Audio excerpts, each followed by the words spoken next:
Hi, on this video we're going to be learning about a different kind of arrays, associative arrays. These arrays are arrays that don't need to be in ordered like the ones that we already did. These arrays can be called by name. We can refer to it by names, by labels. And if you don't know what I'm talking about, don't worry, I'm going to show you right now immediately how we do this. So let's go ahead and open our co-editors.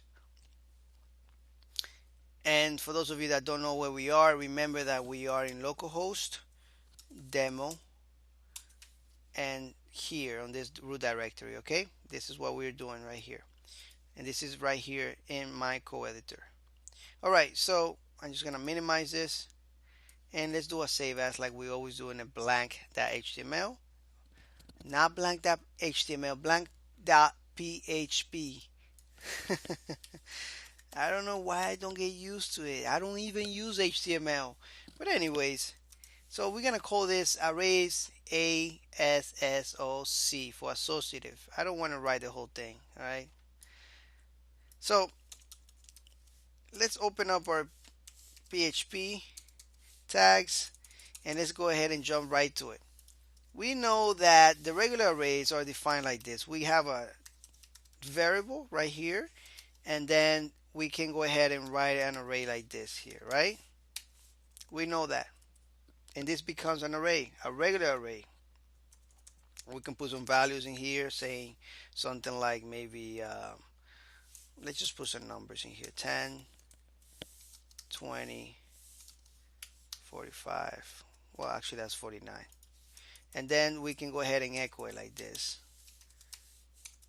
We refer to it like this, number with some square brackets in here. And if I want to print out this number here, I just say 20, right? And we go and we see this on the browser and see, oh, actually I got a mistake right here. Make sure we fix that. All right, undefined 20 offset. Of course, we need to, there we go.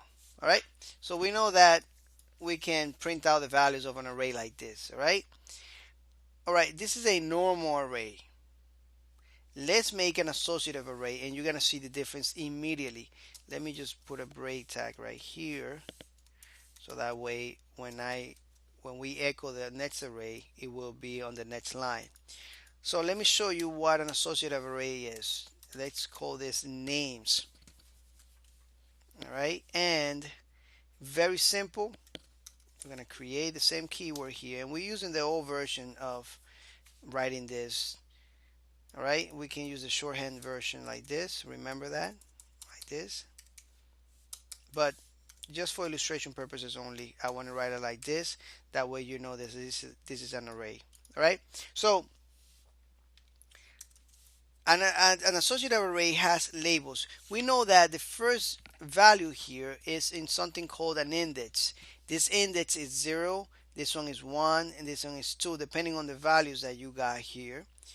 We start from 0 and we end on whatever amount, whatever values we got here, right? We got 20 values, we will end on that 20 values.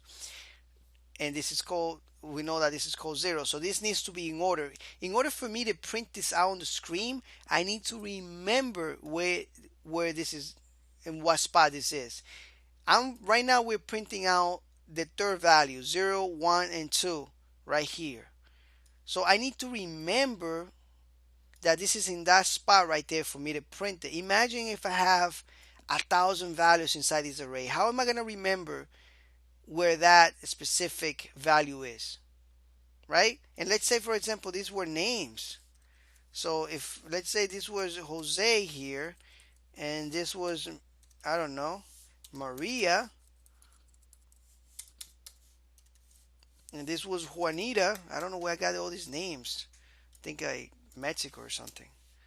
All right, so if I have all these names here, imagine if I got 1,000 names and I want to go ahead and print out one of them. And I say, okay, Jose, I think is in spot number 1,000, on index 1,000.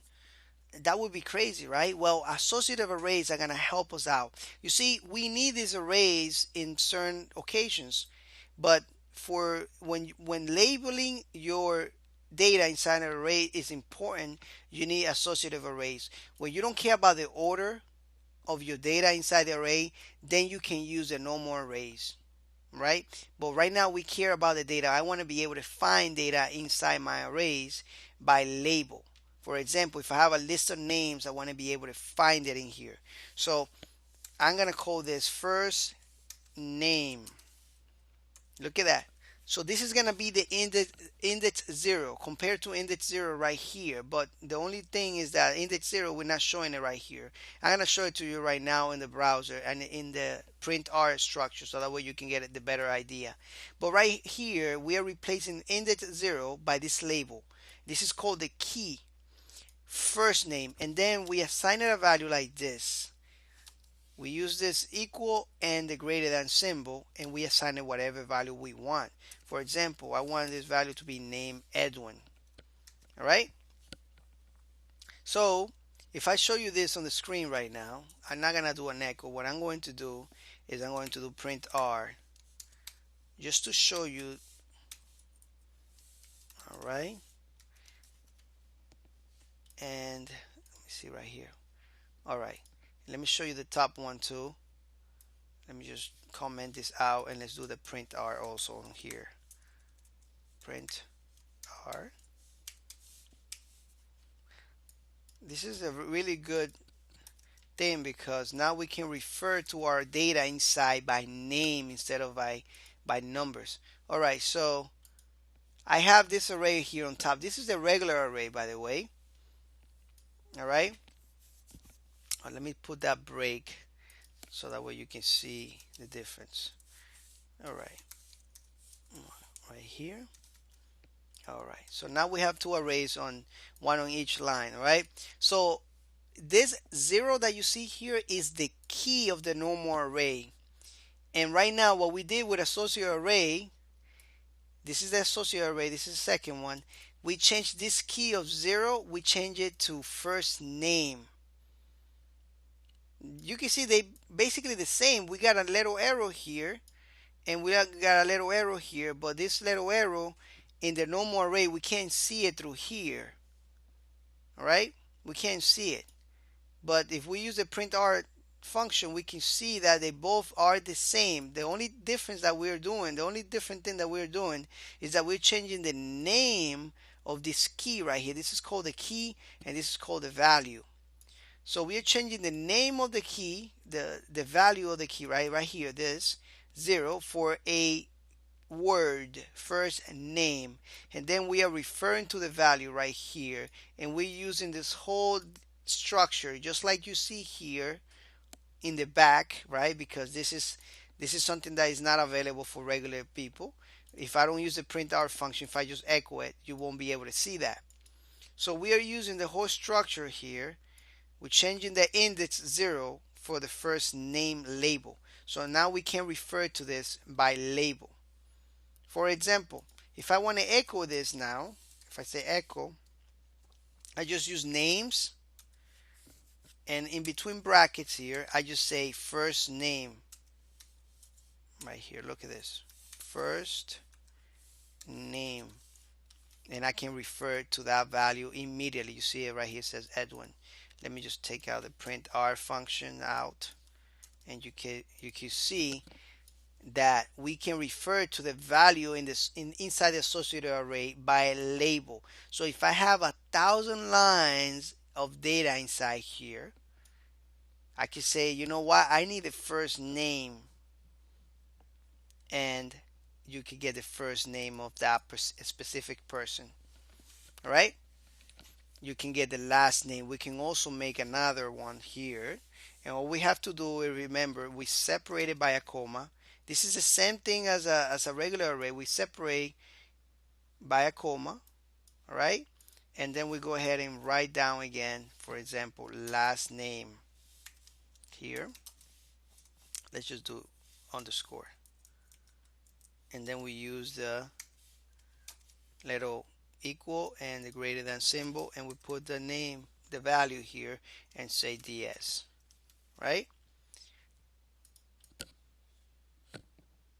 And all I have to do here if I want to print that out is that I go ahead and write this down here, names, and then last name, right? Let's put a little space right here. And we are concatenating that. Remember that we put things together with this dot.